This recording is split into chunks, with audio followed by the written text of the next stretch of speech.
this is Oscar from the Go Tavern TV, and we're here in Bergen at the Blastfest festival, the third edition, this time all Norwegian lineup, and we've got a pleasure to be here with Dolk of Kampfar. Hi. Hi, nice to meet you. Yeah, nice to see you as well. First of all, congratulations on getting a Grammy recently. That's a good success for the band, I must say. And tell us how it was for you. What was the experience of the nominations and stuff? Well, it was a fucked up experience, to be honest. But we had a great after party with lots of champagne, so it was actually worth it.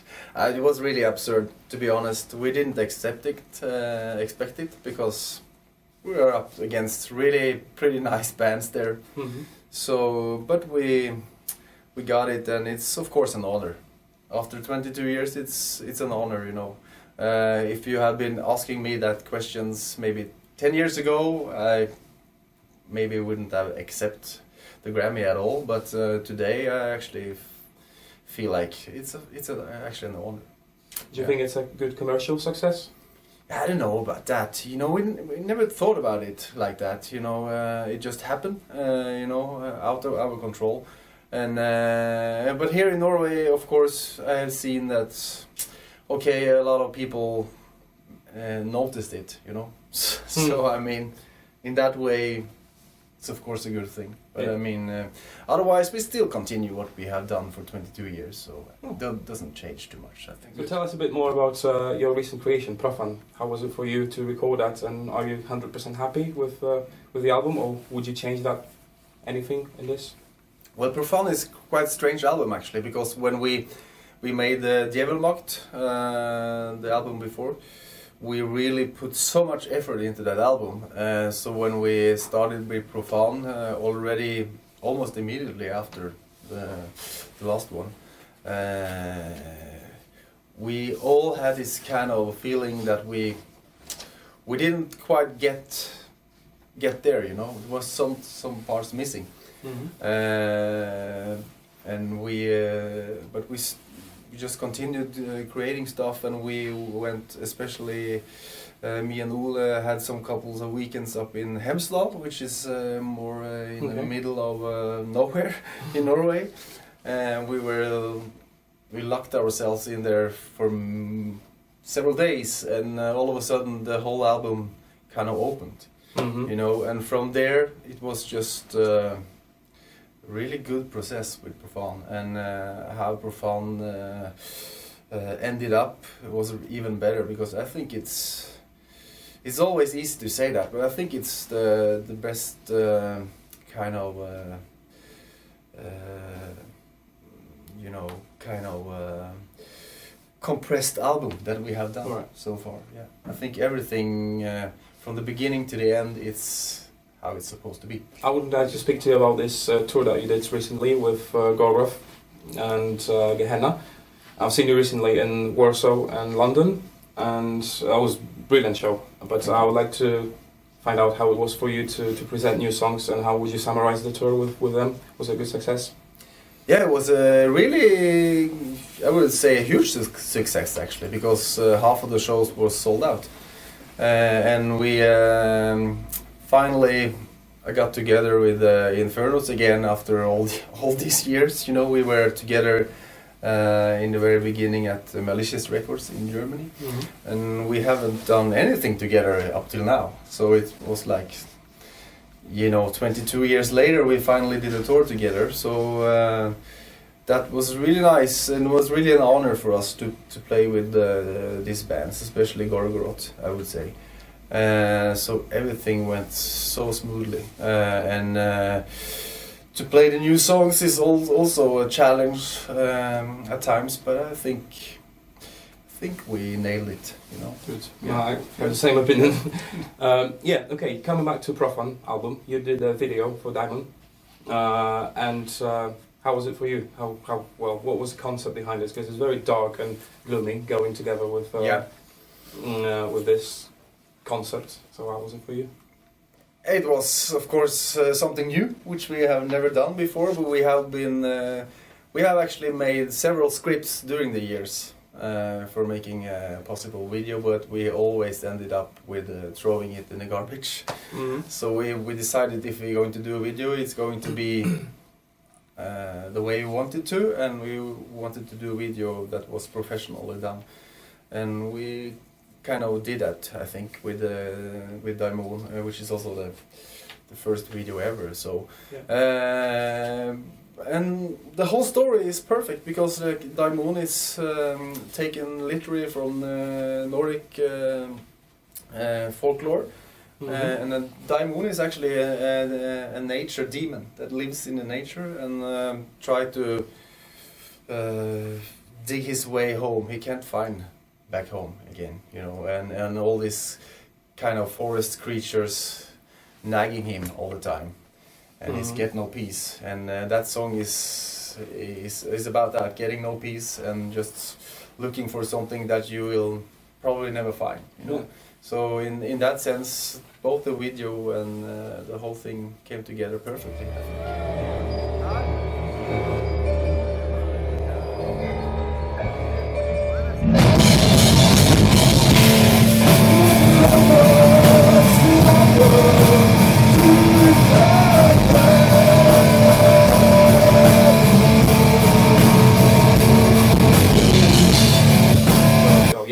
Profan. Yeah. You've used artwork of Zdzisław Beksiński, the Polish artist, who is very famous for his dark, gloomy visions. And I just want to find out where the idea come from, and how, well, what's the concept behind this, using his work. Yeah, it was very easy actually, because when we did Djevelmakt, we were searching for a cover, and then a lot of, you know, all the guys in the bands are actually interested in art, so we knew about Beksiński for a long time. So, but we didn't pay so much attention to him during the several years before. But then all of a sudden we started searching again, and then we found this Djevelmakt cover, which was like, it was scary because it was like a image that was almost painting to us, you know, because they had all the images that we were already writing about, you know. So it was so easy to pick that one, and also another reason for us, which is also important, because we like to, you know, if you can say that, we like to connect with the artist though, and we feel that we do that, you know, because like you said, he's very known for all his thoughts and very dark the way that he lived his life is actually appealing to us, you know. So it was not only the painting but also the artist that was appealing to us. So when we picked up Profan, it was not even a question, you know. We already knew where to go, you know. That's so, brilliant. Yeah. Are there any Norwegian artists that inspire you in terms of visual image? Yeah, not really. It's more like the, you know, the typical the typical old stuff you know, I have a sleeve full of Kittelsen, so that totally inspires me, you know. But it's not really this great art or anything. It's just really simple Norwegian stuff which inspires me. Like Kittelsen, he still inspires me. Has inspired me since I was a little kid, you know, and it's still so inspiring to see his images of you know, close relations to nature, which is kind of me in a way. Yeah. Okay. Hello, Bergen!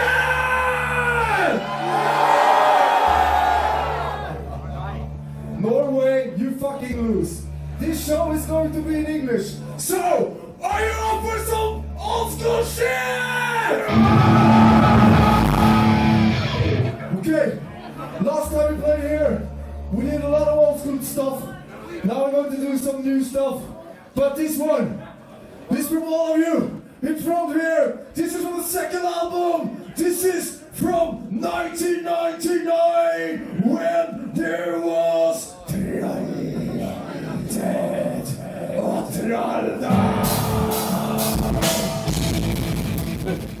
In terms of music, Kampfar music, do you leave a lot of room for experiments, or are you sticking to traditional approach when writing new material? I don't think, either Djevelmakt or Profan is traditional anymore. I think that when we started on the process with Djevelmakt, we have been doing Kampfar for so many years that I thought that every time I went into the studio I had no problems, I had no issues.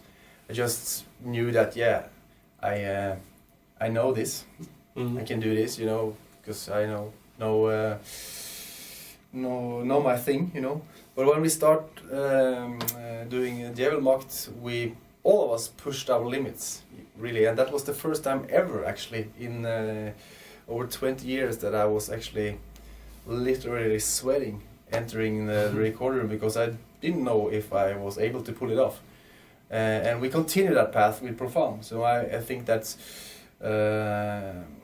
there's not so much traditional anymore about the two new albums, we kind of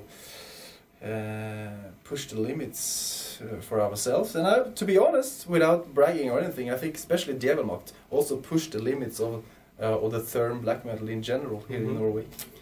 That's my opinion, but I'm in the middle of it, so I'm a little I'm sitting on glass here, but I think that with especially Djevelmakt we push the limits for modern black metal in general. So I don't think it's so much traditional stuff anymore, other than we still have our roots, of course, and we're still connected to that. Yeah.